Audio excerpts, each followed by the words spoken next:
Adireddy boss గారు మీకు చేతనైంది చేసుకోండి. ఐ డోంట్ కేర్ ఏ విషయంలో కూడా. మా సార్ అన్నారు కానీ నేను చెప్పకూడదు, ఆయన వినయ విజేతలతో ఆయన ముందు నేను ఇలా మాట్లాడకూడదు. కానీ ఇప్పుడు నేను చెప్తున్నాను, ఐ డోంట్ కేర్. మీరు మా ప్రాణాలే తీస్తారో లేకపోతే కేసులు పెట్టుకుంటారో, దొంగ కేసులు దొంగ ప్రభుత్వం మీది. ఏదైతే బాలికలను రేప్ చేస్తున్నారనే ఉద్దేశంతో మీరు తీసుకుని వచ్చి అరెస్ట్ చేసి కూర్చోబెట్టాల్సిన పని ఏముందండి? ఇప్పుడు మీకు అలా కాదు, ఇష్యూ ఏం జరిగిందంటే అసలు ఏం జరిగిందండి? మీరు అది ఈవిడే చేసిందని ఏంటి గ్యారంటీ?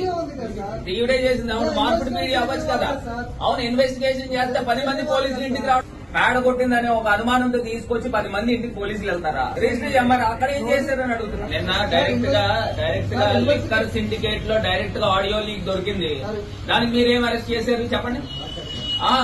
ఆడియో లీక్ దొంగ మద్యం చేస్తున్నాము, రేట్లు పెట్టుకుని అమ్ముకోండి అన్ని అయినాయి కదా. మరి వాళ్ళకి నోటీస్ ఇచ్చారా? 41A నోటీస్ ఇచ్చారా అడుగుతున్నాను. 41A నోటీస్ ఇచ్చారా? అతనే నా పైన ఎంక్వైరీ చేయమని లెటర్ రాసి ఇచ్చాడు. ఏం ఎంక్వైరీ చేశారు? ఏ ఎంక్వైరీ చేశారు? మీరు ఏదైనా ఉంటే 41A నోటీస్ ఇచ్చి లేదా ఇంటికి పంపించండి. అంతేగాని ఇక్కడ ఎందుకు కూర్చోబెట్టాల్సి వచ్చింది? ఎంతసేపు కూర్చోబెడతారు?